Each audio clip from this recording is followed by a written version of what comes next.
Saya kira sudah sistemik dan tidak sehat ya. Pertama untuk Presiden Prabowo sendiri, juga untuk pemerintahannya, dan khususnya untuk bangsa Indonesia. Presiden Prabowo itu malah melakukan soliloquy, Mau ngomong sendiri. bertanya kepada public audience, ini perlu nggak saya baca teks ini? Perlu nggak? Sambil retoris bertanya, ya. tapi nanti kalian ngantuk, saya saja ngantuk kalau baca teks itu. Artinya dia mengundermine, merongrong, merendahkan kinerja aparatnya sendiri yang sudah mungkin harus lembur menyiapkan teks itu, menyiapkan mencari referensi, tapi ketika pada hari pertunjukan, hari acara digelar, justru nggak dipakai tapi diolok-olok. Jadi sebenarnya Presiden sedang mengolok diri sendiri itu. Apa mungkin membuat jembatan 5 jembatan dalam sehari?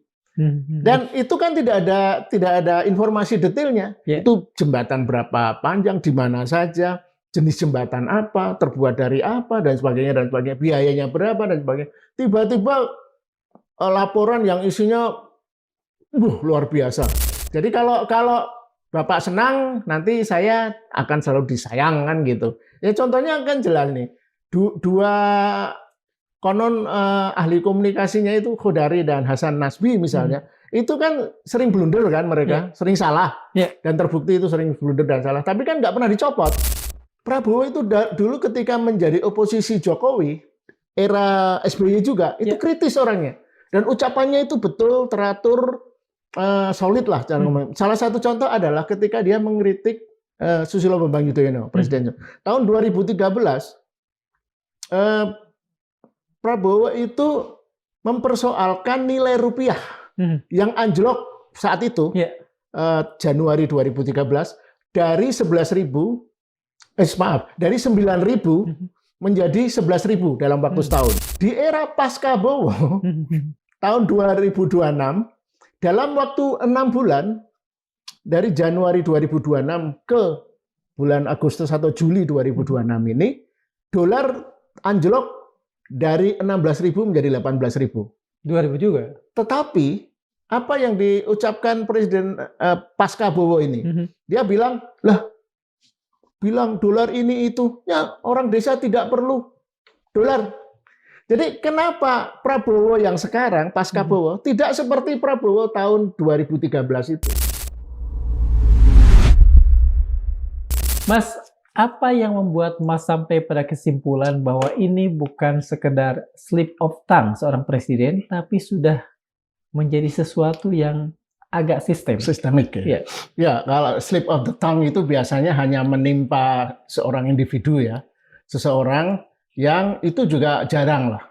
Biasanya dalam suasana informal, obrolan ringan, orang salah sebut, salah ucap. Nah, kalau slip of the tongue-nya itu menjadi rutin setiap kali pidato kenegaraan atau pidato-pidato dalam ketika memberikan sambutan peresmian ini itu, perayaan hari ini itu tidak bisa disebut slip of the tongue. Slip of the tongue itu tadi hanya satu bersifat informal gitu ya. Kalau acara-acara formal mestinya slip of the tongue itu tidak terjadi karena sudah ada teks, sudah direncanakan, semuanya sudah diatur, dirancang dan sebagainya. Dan ini jadi sistemik karena itu tadi hampir setiap kali pidato. Jadi nanti adalah data-data atau informasi mengenai apa saja kalau mau diungkap ya. Tapi intinya adalah ini saya kira sudah sistemik dan tidak sehat ya. Pertama untuk Presiden Prabowo sendiri, juga untuk pemerintahannya, dan khususnya untuk bangsa Indonesia.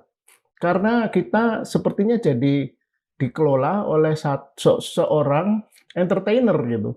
Setiap kali pidato kemudian menimbulkan polemik, lelucon, dan olok-olok di media sosial. Bagi para pembuat konten media sosial senang sekali, mereka berpesta pora. Di tengah kesalahan-kesalahan ucap dan kesalahan-kesalahan berpikir dari presiden. Kalau kita lihat, kadang-kadang kan presiden lepas dari teks. Apakah Mas melihat bahwa kesalahan-kesalahan itu hanya pada saat beliau tidak memakai teks atau justru tidak seperti itu sebetulnya? Ya, jadi tidak jelas ya. Setahu saya selalu sudah disiapkan itu kan teks-teks itu kita ada. Bahkan dalam beberapa event 2 atau 3 kali yang saya lihat, saya dengar Presiden Prabowo itu malah melakukan soliloquy, ngomong sendiri. bertanya kepada public audience, ini perlu nggak saya baca teks ini? Perlu nggak? Sambil retoris bertanya. Ya. Tapi nanti kalian ngantuk. Saya saja ngantuk kalau baca teks itu. Artinya dia mengundermine, merongrong, merendahkan kinerja aparatnya sendiri yang sudah mungkin harus lembur menyiapkan teks itu, menyiapkan mencari referensi. Tapi ketika pada hari pertunjukan, hari acara digelar, justru nggak dipakai, tapi diolok-olok. Jadi sebenarnya Presiden sedang mengolok diri sendiri itu. Dan karena mengolok diri sendiri ya akhirnya jadi meme kan. Meme itu yang kemudian jadi olok-olok digital yang bersifat viral nasional. Apakah ada hal lain yang kemudian harus kita cermati? Misalnya bahwa Presiden terlalu mempercayai bawahannya sehingga data atau angka apapun dari bawahan kemudian dipercaya. Apakah ada tendensi seperti itu? Itu ada, tapi katakanlah asumsi itu kita singkirkan sebentar lah ya. Apakah itu sekedar kelemahan karakter ya? Sebagai Presiden Prabowo menolak bahkan teks yang disiapkan bawahannya, pembantunya yang mestinya dia percaya. Tapi saya akan sedikit membawa satu narasi yang sebenarnya begini, ini problem-problem kekuasaan otokratik sebenarnya ya. Saya ada satu narasi saya ceritakan ya. Jadi kisah karena mirip ya. Kisah Kaisar Tiberius di era Romawi. Kaisar Tiberius itu kalau nggak salah itu berkuasa pada abad pertama Masehi ya. Abad tahun 16 sampai 34 Masehi. Jadi Kaisar Tiberius itu umumnya kaisar-kaisar Romawi itu sering diisolasi. Karena satu kehendak pribadi, karena mereka pusing dengan politik di Roma, yang penuh dengan intrik, penuh dengan gulipat politik. Nah, seringkali mereka punya tempat tempat tinggal yang untuk menjauh dari kekisruhan politik itu, namanya Roma, di Kepulauan Capri. Nah, di Kepulauan Capri. Nah, biasanya kaisar-kaisar yang seperti itu kemudian tadi yang saya istilahkan dengan mengalami isolasi epistemik ya. Isolasi informasi. Jadi akhirnya karena dia menyepi di sebuah kepulauan terpencil untuk menikmati secara personal di Pulau Capri itu kekuasaannya, kemudian dia hanya mempercayakan pada 1 atau 2 orang aparatnya yang memberikan informasi update apa yang terjadi di Roma. Politik di Roma. Nah kebetulan Kaisar Tiberius itu waktu itu yang dipercaya adalah praetorat ya, garda praetorat ya, semacam panglima TNI lah kalau sekarang panglima TNI itu yang secara periodik memberikan informasi apa yang terjadi dengan kekaisaran Romawi, apa yang terjadi di kota Roma, politik dan Roma. Nah akhirnya karena dia bergantung pada informasi satu bawahannya itu, kemudian sebenarnya yang real berkuasa adalah si Jainus itu, Jenderal Jainus. Praetorian ini, Panglima Garda Praetorian. Jadi dia yang memberikan informasi sesuai mau dia. Nah, pada endingnya ini yang perlu kita tekankan dan perlu dipahami di pemerintahan Prabowo adalah akhirnya Prabowo betul-betul Tiberius, Kaisar Tiberius betul-betul kehilangan informasi yang faktual di lapangan. Jadi informasi itu disortir, dikurasi oleh Jenderal Jainus, dan kemudian belakangan menjelang akhir kekuasaannya ketahuan bahwa Jenderal Jainus pengen melakukan kudeta. Karena dia sudah menyingkirkan orang-orang Tiberius di Roma yang dianggap akan menghalangi kuasaannya itu. Tapi untungnya ada beberapa keluarganya yang bisa diam-diam mengakses ke Pulau Capri itu, kemudian mengingatkan Tiberius soal manuver politik si Jenderal Jainus itu. Akhirnya kemudian Jenderal Jainusnya dihukum. Dan kasus Kaisar Tiberius itu satu dari sekian banyak kekaisaran di Romawi. Karena memang kita tahu kan, kisah-kisah Kaisar Romawi itu banyak yang aneh-aneh kayak gitu. Nah, itulah yang sebenarnya juga fenomena yang kemudian menjadi gejala di era politik modern, ketika politikus-politikus modern lalai, lupa mengenai atau memahami mengenai karakteristik keculasan politik itu, dan ketika dia terlalu percaya pada 1-2 orang, akhirnya dia terisolasi secara epistemik itu. Dan saya kira ini yang menimpa Prabowo. Dalam arti begini ya, itu salah dia sendiri dong. Kalau bisa, mestinya dia sebagai kaisar, presiden di Indonesia juga dia harus aware itu. Dia punya partai yang mendukung, punya koalisi, punya menteri-menteri yang bisa dia. Jadi dia harus distribusikan informasi kalau pengen aman. Oke, apakah anekdot yang tadi diceritakan itu juga terjadi pada Presiden Prabowo saat ini? Lebih kurang terjadi, cuma bedanya kan Prabowo tidak menyepi. Tidak menyepi. Walaupun seringkali dia mengadakan acara-acara meeting penting di rumahnya ya, di Hambalang atau di Kartanegara. Yang menurut saya itu aneh. Mestinya kalau sudah jam sudah lewat ya urusan personal harus dibedakan dengan urusan negara, dan perlu disiplin lah. Urusan negara dibicarakan, dirapatkan di kantor Istana Negara atau kantor Presiden atau kantor-kantor kementerian yang relevan, bukan di rumah. Sehingga secara psikologis juga lebih sehat itu. Jadi saat istirahat ya harus istirahat, saat mikir ngurus negara, mikir ngurus negara. Jangan dicampur adukkan, jangan ngurus negara sambil pesta ulang tahun dan sebagainya dan sebagainya. Oke, kalau misalnya sebagaimana yang terjadi, Presiden salah mengeluarkan data. Siapa sebetulnya yang harus disalahkan? Karena bagaimanapun sebelum sampai ke presiden kan ada sekian banyak tangan tuh yang menyortir, yang membaca dulu dan lain sebagainya. Yang terjadi kan saling tuding. Misalnya gini ya, mengenai angka pengupas bawang 700.000. mendapat 700.000.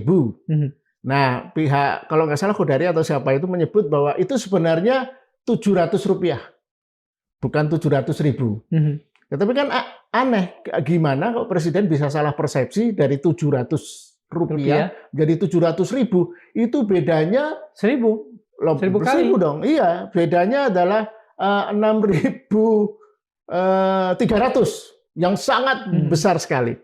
Dan jadi ketika itu dipersoalkan, pihak Bakom ya, Badan Komunikasi Presiden menyebut, oh itu sebenarnya Rp700.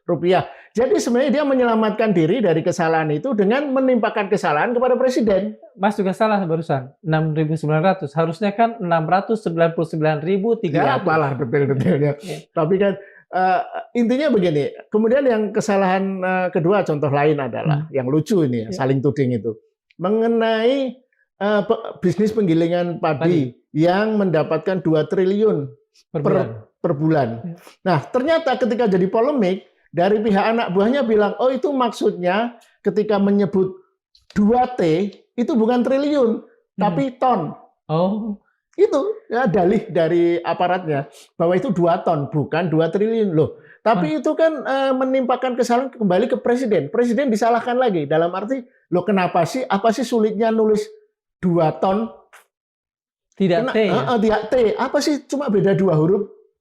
Dan masuk nggak 3.395 ton? Apa tadi? Kalau itu jembatan kan? Iya, jembatan. Jumlah jembatan. Nah, kalau jumlah jembatan itu juga lebih konyol lagi menurut saya. Kalau kita ya orang nalar begitu tahu Presiden meresmikan 395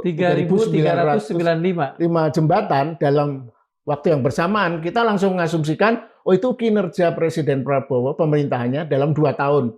Langsung kita bagi kan, ketemulah dari 3.395 itu dibagi setiap hari selama 2 tahun, berarti kan 720 hari. Ketemu angka 4,65 jembatan, katakanlah dibulatkan 5. Apa mungkin membuat jembatan 5 jembatan dalam sehari? Dan itu kan tidak ada informasi detailnya. Itu jembatan berapa panjang, di mana saja, jenis jembatan apa, terbuat dari apa, dan sebagainya, biayanya berapa, dan sebagainya. Tiba-tiba laporan yang isinya luar biasa. 3.300 lebih jembatan hanya diselesaikan dalam 2 tahun. Ini saya kira cuma mitologi Bandung Bondowoso yang bisa itu. Dalam dunia nyata nggak ada lah. Nah, itu artinya hiperbolisme dari pemerintahan yang ingin mencari kredit untuk hal-hal yang sangat tidak logis. Mengapa hal-hal seperti ini masih terjadi di milenium ketiga yang sudah sangat terbuka informasinya seperti itu? Saya khawatir justru karena ini ya, era media sosial khususnya ini, kemudian orang tidak merasa penting lagi pada akurasi, cek faktualitas dan detail-detail yang menurut dia itu hanya event, hanya apa ya, hanya sekedar 1-2 menit, 10 menit pidato, kemudian nggak perlu penting. Kalau itu salah ya nanti bisa diralat, bisa dicarikan dalih dan sebagainya dan sebagainya. Dan yang paling penting menurut saya ini problem dari pemerintahan, kekuasaan presiden yang terlalu suka omon-omon. Apakah dengan sekian banyak, kan ada yang mengatakan bagaimanapun tadi ya, hal itu kan bisa diralat, bisa direvisi dan sebagainya. Tapi kan ada satu frase, the damage has been done itu. Kalau itu terjadi, apakah itu melambangkan, bukan melambangkan bahkan, menunjukkan bahwa sebetulnya lembaga-lembaga, orang-orang yang berada di dalam lembaga komunikasi kepresidenan katakan saja, itu memang tidak capable? Itu bisa menjadi salah satu faktor. Tapi begini, kalaupun orang capable ya secara teknokratik ya, secara teknis menguasai seni berkomunikasi, seni berkampanye, tapi kalau kemudian atasannya, bosnya, itu memang tipe orang yang tidak mau hal-hal yang terlalu detail, hal-hal teknis, kemudian mau hal-hal yang hiperbolik gitu. Oh, yang seperti yang kita diskusikan tadi, meresmikan 3.000 jembatan, penggilingan padi untung 2 triliun, upah mengupas bawang 700.000. Jadi hanya satu ingin memamerkan sesuatu yang dramatik gitu kan. Jadi kemudian itu kan menjadi diadopsi menjadi satu sistem. Oh, presiden hanya ingin angka-angka yang superlatif, angka-angka yang sangat besar yang menunjukkan sukses yang sudah dicapai dalam waktu dekat. Jadi sindrom heroik dramatik gitu yang akhirnya membentuk kultur kekuasaan, arsitektur kekuasaan akhirnya melayani kepentingan itu yang disebut dalam istilah lama asal bapak senang itu. Oke. Jadi kalau bapak senang, nanti saya akan selalu disayang kan gitu. Ya contohnya kan jelas nih, dua konon ahli komunikasinya itu Khodari dan Hasan Nasbi misalnya, itu kan sering blunder kan mereka, sering salah, dan terbukti itu sering blunder dan salah. Tapi kan nggak pernah dicopot. Mereka hanya diutak-atik dipindahkan, si Khodari gantiin Hasan Nasbi gini jadi staf khusus bidang komunikasi yang fungsinya apa juga tidak jelas. Jadi karena kesalahan tidak pernah dihukum, akibatnya membangun satu sistem bahwa lebih baik tetap loyal menjilat kekuasaan, menjilat presiden ketimbang menyampaikan kebenaran, mengoreksi kebenaran. Itu yang kemudian tumbuh di katakan saja bawahan-bawahan. Ya, ini menjadi sistem, menjadi istilah saya arsitektur kekuasaan yang dalam istilah teknis tadi presiden kemudian karena karakteristiknya sendiri terisolasi secara epistemik. Kalau kita melihat begini, kan banyak di antara orang-orang presiden itu saat ini itu berasal dari kalangan aktivis atau orang-orang yang pada saat dia mahasiswa dia aktif sebagai seorang aktivis. Mengapa misalnya ini maksudnya yang ex-PRD ya? Enggak. Ya mungkin tadi kalau kita sebut Bang Hasan Nasbi, kita sebut memang dia aktivis. Bang Khodari, paling tidak dia punya keintiman dengan orang-orang yang setahu saya kan melejit karena surveyor dia ya, pollster. Khodari juga begitu kan, dan dua orang ini kan. Oke lah kita asumsikan begini Mas, orang ini adalah orang riset, artinya orang yang seharusnya akurat, yang seharusnya kemudian mengutamakan nilai-nilai kebenaran. Mengapa kemudian tidak tumbuh di diri mereka tanggung jawab bahwa tanggung jawab mereka itu bukan semata pada seorang Prabowo Subianto atau presiden bahkan, tetapi pada negeri ini. Mengapa hilang misalnya kesadaran untuk kalau merasa tidak mampu ya udah Ah, digantikan yang lain. Sampean mau diskusi pada politik nilai atau politik pragmatis, politik praktis? Melihat orang aja. Iya, artinya kan sudah ketahuan lah orang-orang seperti yang kita sebut dua orang ini, Hasan Hasbi sama Khodari itu kan memang politik pragmatis ya, politik oportunis kan. Mereka kalau boleh saya cerita sedikit kan karir politik mereka kan tidak dimulai dengan bergabung ke partai, membangun organisasi yang mereka kan hanya satu membuat polling, kemudian juga menafsirkan polling. Khodari saya ingat dia tiba-tiba dipakai Jokowi karena dia mengusulkan apa waktu itu seolah-olah membuat relawan Jokowi Prabowo gitu. Jadi Prabowo nanti jadi presiden, Jokowi jadi wapresnya karena dan dia sebelumnya mengusulkan 3 periode dan sebagainya. Hasan Hasbi juga more or less juga seperti itu kan. Jadi hanya membuat opini-opini untuk memancing dan dari opini itu dia kemudian dikenal. Oh ini layak untuk direkrut karena loyal dan sebenarnya itu yang juga berbahaya adalah dengan cara-cara seperti itu kan di era Jokowi itu kan paling mewabah itu. Jadi penjilatan menjadi modus politik untuk melakukan lompatan politik dari orang nobody menjadi politikus, menjadi komisaris, menjadi pejabat pemerintah hanya dengan modal menjilat. Kalau saya kemudian satu pertanyaan lagi yang berkaitan dengan ini dan saya kemudian bukan tertantang ya tertarik karena ada satu kata yang tadi Mas katakan soal maaf penjilatan tadi. Apakah kemudian bisakah kita mengatakan bahwa tadi jilatisme itu kemudian sedikit banyak mewarnai Indonesia. Politik era ini. Iya, 10 tahun terakhir di era Jokowi itu paling parah itu. Waktu itu kan orang mendukung Jokowi kan sebenarnya untuk menghadapi Prabowo. Iya, betul.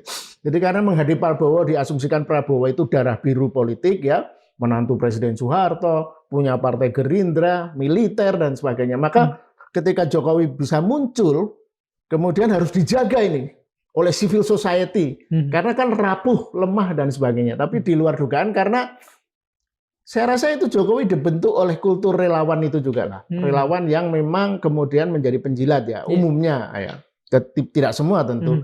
Nah, kemudian itu menjadi case, contoh kasus, oh ternyata berpolitik dengan menjadi relawan dan menjilat itu lebih cepat ketimbang harus menjadi kader partai yang harus dimulai dari ranting, cabang, wilayah dan sebagainya. Dan itu banyak terjadi.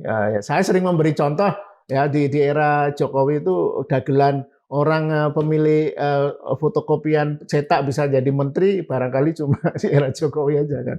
Dulu Soeharto itu otokratik ya, diktator, tapi kan memilih orang masih benar gitu, meritokrasi gitu, benar orang-orang yang jadi menterinya itu orang-orang hebat. Tapi di era Jokowi mulai ngaco dan di era Prabowo tambah ngaco. Jadi kalau mau diskusi Prabowo sebagai personality itu menarik ya. Di media sosial kan sudah muncul guyonan, mari kita bedakan antara Prabowo dan Pasca Bowo. Prabowo, Pasca Bowo gitu kan. Nah, Prabowo itu artinya ketika Prabowo belum menjadi presiden dan Pasca Bowo setelah jadi presiden. Nah, contoh paling menarik adalah saya banyak contoh, kebetulan saya riset kan dalam menulis kekuasaan harus bisa bertanya, jangan hanya berbicara itu. Itu Prabowo itu dulu ketika menjadi oposisi Jokowi, era SBY juga, itu kritis orangnya. Dan ucapannya itu betul, teratur, solid lah. Salah satu contoh adalah ketika dia mengkritik Susilo Bambang Yudhoyono, Presiden. Tahun 2013, Prabowo itu mempersoalkan nilai rupiah yang anjlok saat itu Januari 2013 dari 11.000 dari 9.000 menjadi 11.000 dalam waktu setahun. Nah, dia tweetnya masih ada, sudah di-capture oleh di medsos. Dia menyebut bahwa ekonomi Indonesia menjadi bancakan semacam itulah, hanya kepentingan asing nih. Dolar turun seperti ini. Tapi kan itu di era Prabowo.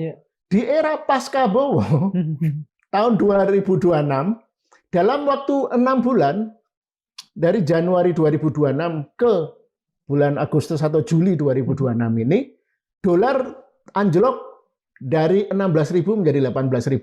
2000 juga. Tetapi apa yang diucapkan Presiden pasca Bowo ini, dia bilang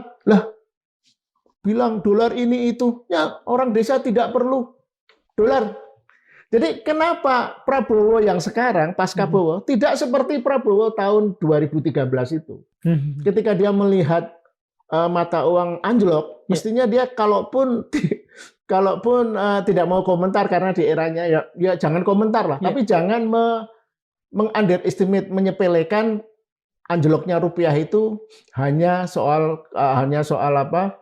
Orang desa tidak. Iya, artinya kemudian malah menyalahkan selain orang desa tidak punya dolar, kemudian menyalahkan ante-ante asing dan sebagainya. Kalau mau keluar modal-modal silahkan keluar. Nah, contoh lain lagi yang juga belakangan viral, omongan Prabowo tahun 2009, ketika itu dia ketua Gerindra. Dia menyebut, saya tentu setiap kali ngomong di depan televisi yang ditonton jutaan orang harus ada data. Satu wawancara ya? Ya, di wawancara waktu itu. Ada data dan fakta. Dia melihat, kelihatan kan, ekspresi ngomongnya itu kelihatan tegas, firm, dan kelihatan smart gitu. Itu Prabowo tahun 2009. Tapi Prabowo 26 kan kalau ngomong ekspresinya juga agak, Anda tahulah, saya tidak perlu ceritakan ya, dengan ekspresi yang lucu itu, tapi agak memprihatinkan kan, nyinyir, kemudian dasmu. Ya, yang seperti itu. Kenapa Prabowo tidak seperti Prabowo, tapi kini menjadi pasca Bowo? Itu yang menurut saya harus ada kontemplasi lah. Mungkin cuti seminggu ke Pulau Capri atau kemana, retreat, kemudian mengevaluasi semua ini. Dan ingat, karena menurut saya memang salah satu faktor yang buat Prabowo sering blunder, salah omong itu karena terlalu sering omong. Dia terlalu sering pidato untuk acara-acara yang remeh-temeh. Misalnya acara meresmikan Museum Marsinah. Acaranya itu bagus ya, tapi ya level presiden mungkin tidak perlu, atau mungkin dia memanfaatkan acara itu karena Marsinah adalah korban hak asasi manusia. Prabowo ingin mengesankan tapi kemudian kalau nggak salah entah di pidato itu ada di pidato ini menyebut ini ada menteri yang bolak-balik di penjara. Jadi seringkali tidak koheren gitu loh. Apa yang mau diucapkan dalam pidato-pidato karena memang seringkali tidak mau membaca teks. Mas Lukas, Anda sempat nggak meriset ini? Artinya apakah itu disebabkan oleh Pak Prabowo berkaitan dengan usia atau berkaitan dengan bacaan? Karena saya pada saat Pak Mitro berumur 84 tahun, saya pernah mewawancarai beliau di Kertanegara ya. Pernah mewawancarai beliau di sana, dan waktu itu Pak Mitro tidak sekadar bisa menguraikan data, tidak sekadar menguraikan teori, tapi juga bisa mengutip data-data yang masih segar hari itu.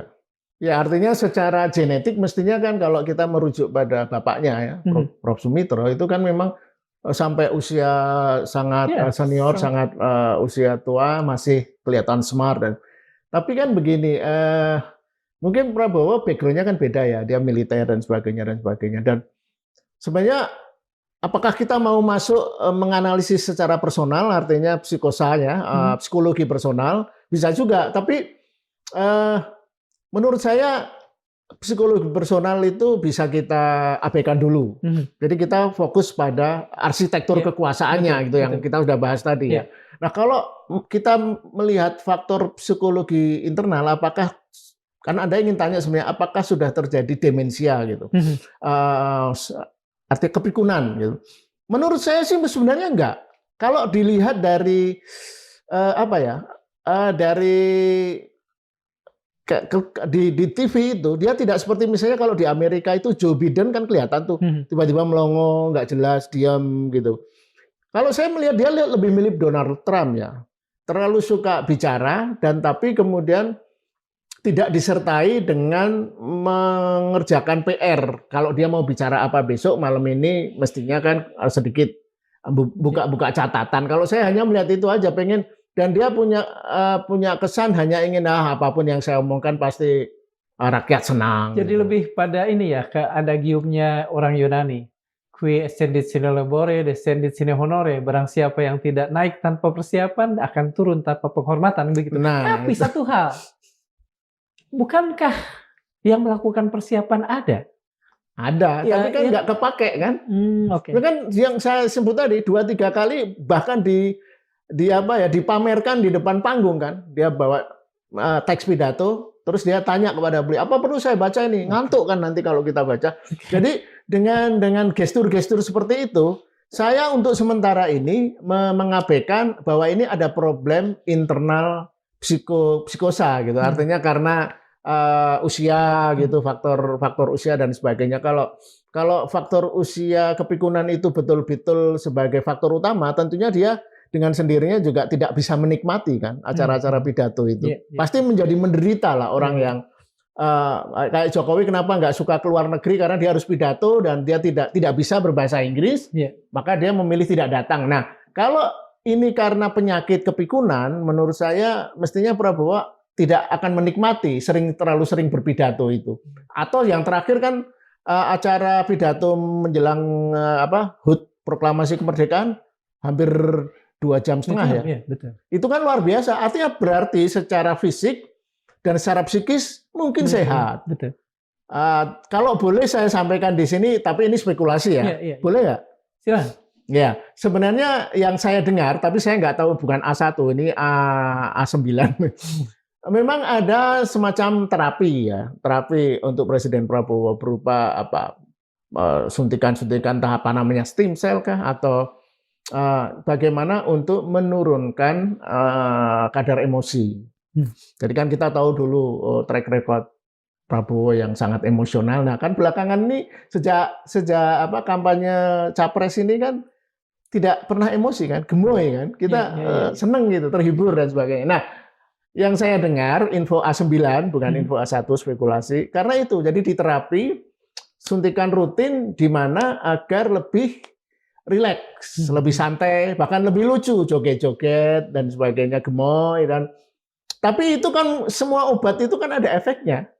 Jadi sering tidak terkontrol hal-hal yang sifatnya profan gitu. Misalnya dalam pidato, dasmu bilang gitu, bajingan, anjing. Nah, itu semua mungkin kalau betul teori konspirasi itu mungkin efek dari obat-obatan. Yang karena A9 kita skip aja. Ya, nggak usah terlalu serius. Iya.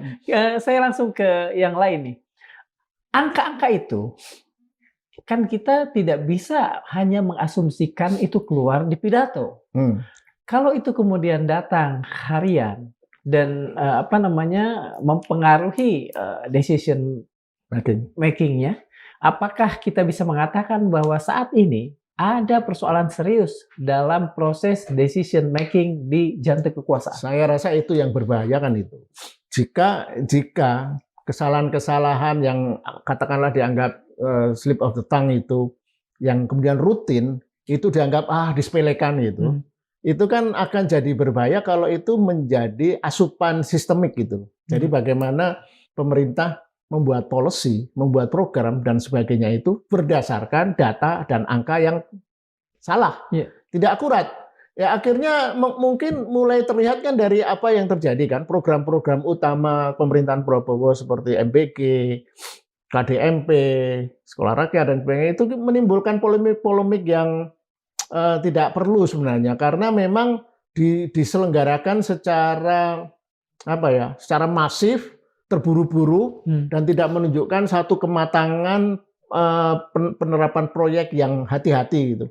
Pengen segera membuat SPPG ribuan, pengen mendirikan toko koperasi ribuan, tapi kemudian muncul di tempat-tempat yang aneh, di tepi jurang, di puncak bukit, di tengah di pantai dan sebagainya yang kemudian terbukti dari berapa yang sudah dibangun sekitar 2.000-3.000 unit retailer KDMP itu kan banyak yang kosong, tidak jalan. Padahal program koperasi kalau memang dirancang dengan benar dan memang tujuannya untuk rakyat, kan dulu ada KUD. Katakanlah KUD juga gagal ya, itu kan produk bapaknya kan, mertuanya. Kenapa itu nggak diperbaiki? Katakanlah kalaupun KUD mau diganti nama demi brand gitu, ganti aja. Tapi infrastruktur KUD dulu dan sistemnya nggak perlu dibuang sama sekali kan. Dan contoh lain adalah MBG. Yang ini yang paling sederhana kan. Saya kan kebetulan pernah waktu studi di Amerika itu juga ikut menyelenggarakan semacam makan bergizi gratis dan itu semua dikelola sekolah masing-masing gitu. Jadi tidak perlu membuat infrastruktur baru seperti SPPG, apalagi termasuk Badan Gizi Nasionalnya. Itu nggak perlu. Kalau memang tujuannya adalah memberi makan bergizi gitu. Dan akhirnya kita terlihat kan ada 40.000 keracunan dan kemudian berbagai yang sekarang beredar juga bagaimana menu-menu MBG itu kemudian hanya jadi sampah kan, dibuang di tumpukan sampah. Ada satu video di satu tempat SPPG aja dua karung besar sampah. Lah, kali berapa ribu SPPG. Nah, artinya apa? Kalau memang tujuan program itu memang serius untuk rakyat, saya kira praktek yang terjadi saat ini harus dievaluasi total, bahkan ada moratorium dulu, dihentikan nih. Kalau mau benar soal MBG ini, MBG, KDMP, sekolah rakyat misalnya contohnya yang setiap hari saya lewati dekat Pondok Indah Mall itu, di sampingnya Pondok Indah Mall dibangun sekolah rakyat 4 lantai. Yang dari segi bangunan aja kelihatan terlalu mewah untuk disebut sekolah rakyat. Sementara sekolah rakyat beneran yang di daerah-daerah terpencil, di desa-desa ambruk, akses menuju sana nggak ada jembatan. Itu kan terjadi itu apa ya? Dalam istilah ironi lah kapan. Komunikasi itu ada asimetri komunikasi. Jadi tidak sesuai antara program keinginan yang terlalu besar dengan fakta di lapangan gitu. Jadi program-program Presiden Prabowo itu mirip lama-lama kalau saya secara guyon ya saya anggap kayak Ponzi scheme gitu loh. Jadi menjanjikan sesuatu yang hebat, besar semuanya untuk rakyat, tetapi hanya di awang-awang gitu. Yang terjadi di lapangan tidak mencerminkan itu semua. Yang contoh terakhir yang saya sebut itu sekolah di dekat Pondok Indah, sekolah rakyat itu sampai sekarang masih kosong, lebih setelah 2 bulan selesai dibangun.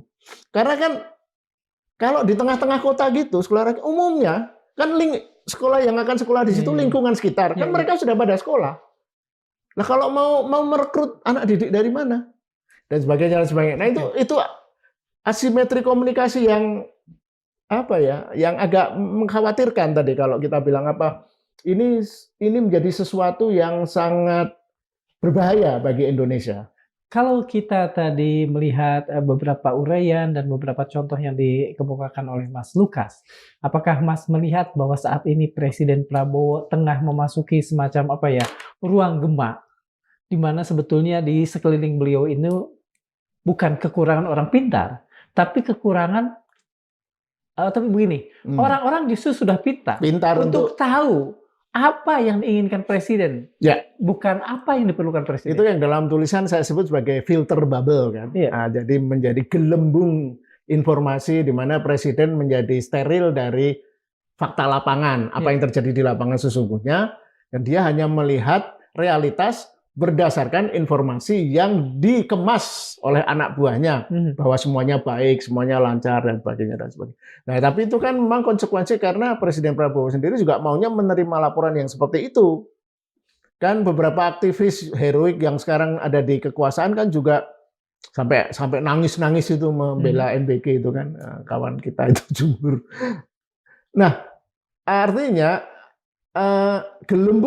gelembung informasi itu yang dikurasi oleh anak buahnya akhirnya menciptakan feedback loop kan, siklus arus informasi yang saya ingin informasi yang menyenangkan, maka anak buahnya akan mensuplai informasi yang menyenangkan.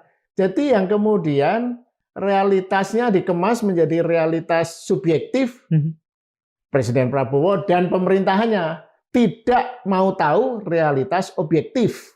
Kan gitu. Jadi kita harus membedakan realitas itu jadi 3 ya. Realitas objektif, realitas subjektif, dan realitas intersubjektif. Apa nih ya intersubjektif? Nah, realitas objektif adalah realitas di luar kita. Apa yang kita lihat, saksikan, yang terjadi, itu objektif. Nah, itu menjadi realitas subjektif ketika kita menganalisa, menyampaikan informasinya, menafsirkan dan sebagainya. Nah, kemudian ada yang paling menarik ini yang sekarang jadi pertarungan adalah realitas intersubjektif.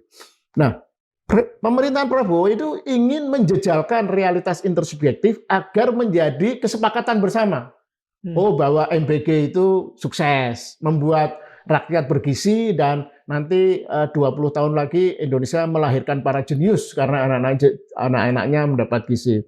Nah, itu realitas intersubjektif. Realitas intersubjektif itu adalah sistem keyakinan, kemudian institusi dan sebagainya. Kita percaya pada lembaga-lembaga tertentu, kantor tertentu dan sebagainya. Tadi kita bicara juga soal lembaga.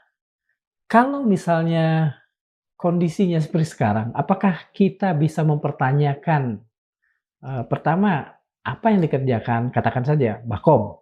Kemudian pertanyaan selanjutnya adalah bagaimanapun kan Bakom digaji oleh uang rakyat, APBN namanya. Tidakkah kemudian mereka tergerak untuk bekerja lebih baik dengan apa yang sudah terjadi? Kita mau bicara teoritis atau praktisnya apa yang terjadi, realitas objektif atau subjektifnya. Yang saya tahu itu Bakom dan apa-apa staf ahli komunikasi dibuang aja, dipecat aja. Tidak perlu itu. Tapi optimalkan yang sudah ada. Kan di setiap institusi pemerintahan, kementerian itu kan pasti ada juga humas-humasnya dan sebagainya. Kalau urusan informasi kan sudah ada Kemendikbud kan, kementerian apa itu yang fungsinya sekarang kan memang akan sedikit difungsikan mirip zaman Harmoko dulu Menteri Penerangan ya.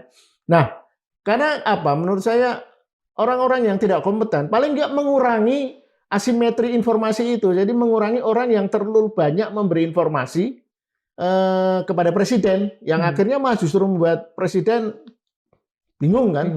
Nah, jadi lebih baik ditegaskan aja, dibatasi jumlah pembantu-pembantunya. Itu nanti bisa ditata ulang dengan baik. Nah, ini ada cerita lucu soal riset saya soal pembantu presiden ini. Pada ulang tahun Gerindra, seingat saya ulang tahun ke-17 tahun 2025. Kalau nggak salah bersamaan dengan Prabowo bilang hidup Jokowi gitu ya. Yang di ini ya, yang di apa Sentul. Sentul ya. Jadi waktu itu kan kritikan keras tentang kabinet gemuk. Jumlah kabinet yang begitu besar, kementerian yang total waktu itu menteri, wakil menteri, badan, ketua badan, wakil badan sebenarnya di total jumlahnya sekitar 112. Nah, Prabowo dalam merespon kritikan bahwa kabinetnya gemuk itu waktu itu di pidato itu bilang kabinet gemuk, saya tidak peduli, yang penting hasilnya, bukan jumlahnya dan sebagainya. Kemudian dia menganalogikan, membandingkan dengan Timor Leste. Di Timor Leste, negara yang penduduknya cuma 1,5 atau kurang dari 2 juta, itu jumlah menterinya 28. Itu untuk satu wilayah sebesar Bogor. Nah, istilahnya kan begitu. Oke, itu membuat analogi yang sepertinya logis, tapi kemudian ada analogi kedua yang jadi sangat tidak logis. Indonesia ini negara besar, seluas Eropa. Jadi kalau menterinya 112, ya nggak masalah lah kabinetnya. Bayangan, di Eropa ada 27 negara. Jadi mestinya di Indonesia ada 27 menteri luar negeri, 27 menteri pendidikan dan sebagainya. Dia membandingkan. Nah, dua perbandingan ekstrim itu antara luas daratan Eropa dengan negara kecil Timor Leste itu menjadi tidak sinkron kalau saat itu mulai ada riset ya sebelum pidato ya. Entah itu pidato yang out of the blue tidak dirancang sebelumnya atau sudah dirancang kita nggak tahu. Tapi intinya ketika saya riset ya, kalau Presiden Prabowo mau bandingkan yang apple to apple lah. Nah, saya cek berapa jumlah kabinet atau menteri di negara-negara yang jumlah penduduknya sebesar Indonesia atau jumlah wilayahnya ya, penduduknya khususnya ya. Di India misalnya, dengan warga sejumlah 1,4 miliar, jauh di atas kita. Jumlah kabinetnya cuma 71 pejabat kabinetnya. Kemudian Cina 1,4 miliar, kabinetnya juga cuma 26 orang. Amerika Serikat dengan jumlah jumlah penduduk 349 juta, kabinetnya cuma 25. Pakistan yang di bawah Indonesia ya, dengan 250 juta warga, cuma ada 51 kabinet. Kemudian Nigeria dengan 242 juta, jumlah menteri juga cuma 52. Brasilia dengan warga 230 juta, jumlah menteri 37 juta. Jadi itu tidak ada pembenaran Indonesia kok jumlahnya 112. Mau pakai pembenaran perbandingan dengan negara-negara yang more or less sepadan bahkan lebih besar dari Indonesia seperti Amerika, Cina, dan India, jumlahnya jauh lebih kecil. Nah, itu kan jadi apa ya? Kok tidak dalihnya kok tidak logis? Dalih yang pokrol bambu gitu ya, asal jeplak gitu kan nggak. Sementara waktu itu kita sudah sedemikian muak dengan era Jokowi yang plonga-plongo itu. Kemudian kita pikir Prabowo akan membawa satu aura wacana pemerintahan, wacana antitesis lah ya. Iya, antitesis, ya, smart karena bahasa Inggrisnya dong lebih bagus kan. Dan track record karir pendidikannya juga sebagai bacaannya gitu kan. Ternyata jadi kalau saya khawatir ya, ini track record ini cepat atau lambat akan menjadi akan di reset jadi skripsi, tesis, disertasi tentang bagaimana era Prabowo ini menjungkir balikkan wacana tentang kebenaran, fakta dan sebagainya. Ini kembali pada ini ya, Mas, pada yang awal tadi soal ABS. Sebetulnya kalau kita ngomong ayam dan telur, soal ABS yang katakan saja menjadi sedikit sudah mulai jadi budaya ini, itu penyebabnya mana? Ayam dulu atau telur dulu? Pemimpin dulu atau anak buah dulu? Pemimpin. Jadi faktor kita harus melakukan ini kalau mau sedikit lebih teknis antara struktural atau kultural kan. Jadi kalau presidennya memang tipe yang bukan ABS, pasti dia akan tidak memilih orang-orang yang penjilat gitu kan. Tidak akan menerima laporan-laporan asal bapak senang. Jadi itu memang harus dari dirinya. Jadi kita tidak bisa berharap dari satu sistem yang besar atau warga yang besar. Misalnya gini lah, kalau mau memperbandingkannya. Amerika, negeri demokrasi pertama. Ketika negeri itu menyatakan demokrasi, ketika saat itu era kerajaan kan, era monarki, itu elit politiknya, segelintir elit politik Amerika itu berpikir keras agar menjadikan negara baru Amerika itu yang dari jajahan Inggris menjadi negara demokratis. Saat itu 90% warga Amerika itu buta huruf. Jadi tidak mau tahu itu demokrasi atau tidak. Yang warga itu umumnya kan ingin hidup gampang cari makan gitu-gitu aja. Dan sampai sekarang kan umumnya juga gitu. Orang tidak mau peduli apa yang terjadi di pusat kekuasaan sejauh orang mudah cari pekerjaan, hidup nyaman, bisa nyekolahin anak, ada kesehatan juga murah dan sebagainya. Misalnya contoh lain Cina. Cina itu kan masih dikenal sebagai negara otoriter dengan sistem PKI-nya. Tapi masyarakat mereka happy 40 tahun terakhir ini karena tidak peduli kucing seperti apa yang penting bisa nangkep tikus kan. Itu warna kucingnya apa katanya yang Xiaoping yang mengadopsi walaupun negara komunis tapi mengadopsi state capitalism. Jadi negara dikelola sebagai perusahaan yang bisa mensejahterakan rakyatnya. Nah, dalam waktu 30-40 tahun Cina bisa menyulap dari negara miskin sampai tahun 78, Cina itu pendapatan per kapitanya baru 180. Indonesia saat itu sudah sekitar hampir 400-an. Tapi Cina sekarang sudah melejit meninggalkan kita. Indonesia sekitar 5.000, Cina 15.000 hanya dalam waktu 30 tahun. Nah, artinya apa? Jangan terlalu GR dengan politik lah atau terlalu apa. Misalnya soal ini kan sekarang persoalannya kan kita tidak bisa menyebut pemerintahan Prabowo ini otokratik sekarang dalam hal karena memang masih ada kebebasan berekspresi kan. Nah, ini satu-satunya yang masih harus pertahankan kalau Prabowo ingin soft landing nanti. Soft landing artinya selesai masa pemerintahnya dengan baik atau kalau mau tambocie ya. Kalau ingin tahun 2029 menang, itu satu-satunya cara adalah melakukan persuasi ke rakyat. Karena kan ya nggak tahu kalau atau harus memanipulasi pemilu seperti pemilu tahun 2024, Iya. mengerahkan parcok, menggunakan manipulasi dan sebagainya dan sebagainya. Tapi kan ya itu menang sesaat, tapi nanti akan menjadi case study sebagai bagaimana syahwat kekuasaan memanipulasi segala hal. Ya contoh yang terbaru yang masih live experience ya. Jokowi 5 tahun pertama itu kan fine, oke ya. 5 tahun kedua ngaco. Jadi 10 tahun Jokowi memang sempat merasa berada di puncak kejayaan gitu. Tapi kan kemudian jadi bahan hujatan masyarakat tiap hari. Apa sih gunanya? Kan ini nanti juga nggak bagus untuk keturunannya. Kalau ingin terus berkuasa ya. Dan omongan orang itu kan tidak bisa dibatasi waktunya ya. Catatan sejarah itu tidak bisa dibatasi sampai 10, 20, 30, mungkin 100 tahun. Ya katakanlah nanti sampai 2029 bisa membungkam. Katakanlah kalau mau berani punya nyali membungkam ya. Tapi kan ya setelah itu ya contoh paling bagus kan mertuanya kan. 32 tahun berkuasa. 15 tahun pertama rakyat happy karena dari orde lama ke orde baru itu memang, tapi waktu itu kan mendapat keuntungan dari boom harga minyak kan. Nah, artinya tapi orang masih mengapresiasi Soeharto waktu itu sebagai orang yang satu tidak banyak omong tapi kerja juga kan. Ya, sebenarnya Prabowo kalau mau ngikutin mertuanya bagus juga loh. Irit ngomong. Presiden Soeharto ingat nggak? Kita kan sudah wartawan saat itu. Kalau ngomong itu press conference itu kalau dia sedang berkunjung ke luar negeri saja kan, di dalam pesawat wartawan-wartawan mengerumuni dan dia menyampaikan apa yang sudah dicapai dari pertemuan itu dan kemudian biasanya menyinggung hal-hal lain. Jadi jarang sekali Presiden Soeharto itu ngomong ngaco waktu itu karena kalaupun berpidato meresmikan ini itu fokus baca teks. Nah itu yang sayangnya kok tidak ditiru oleh mantan menantu. Oke. Mas, apakah Mas Lukas melihat masih ada entah orang, entah lembaga yang bisa mengatakan tidak saat ini kepada Presiden?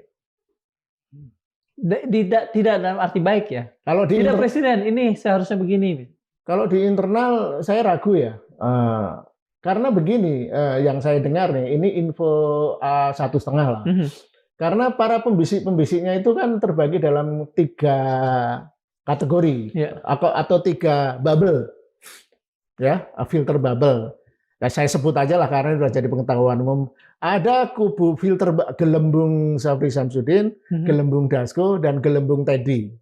Tapi yang saya dengar sebenarnya ada satu lagi gelembung rahasia yang konon sebenarnya yang paling dipercaya itu yang gelembung misterius ini. Siapa itu? Ya saya nggak bisa sebut karena memang infonya 1,5. Tapi kalau yang Syafri, Dasko, dan Teddy kan sudah jadi jadi rahasia publik lah. Nah tentu keempat-empatnya itu atau ketiganya itu tidak bisa bilang tidak. Sudah tidak mungkin bilang tidak. Dengan sekian 2 tahun apa yang dilakukan Presiden Prabowo dan dengan berbagai kesalahan pidatonya itu sudah menunjukkan tidak. Jadi kemudian kritikan yang begitu keras dari publik di media sosial itu sama sekali tidak membuat Presiden Prabowo dan pemerintahnya bergeming. Misalnya soal kabinet gemuk gitu. Kalau ada kemampuan berbicara tidak, dan Presiden Prabowo juga punya kemampuan kontemplatif ya untuk mengevaluasi, mestinya setahun sekali lah. Ini 2 tahun kabinet gemuknya tetap gemuk, bahkan tambah gemuk kan, nambah terus. Kemudian juga program-program kontroversialnya tidak pernah total dievaluasi meskipun sudah ada terjadi korupsi di mana? MBG itu ya. Tidak ada moratorium, dihentikan semuanya ya, hanya ganti ketua Badan Gizi Nasional. Kemudian yang mencoba melawan oligarki itu misalnya Febri ternyata yang oknum yang ditugaskan untuk melawan itu justru sumber dari persoalan gitu. Dan ini kan kemudian membentuk menata kelapa sawit, bisnis kelapa sawit yang Agrinas. Dalam waktu setahun juga susunan direksinya juga diganti semua ya, artinya tidak perform. Jadi saya nggak tahu, tidak ada satu nilai positif sejauh ini ya yang menunjukkan bahwa kinerja pemerintahan ini oke.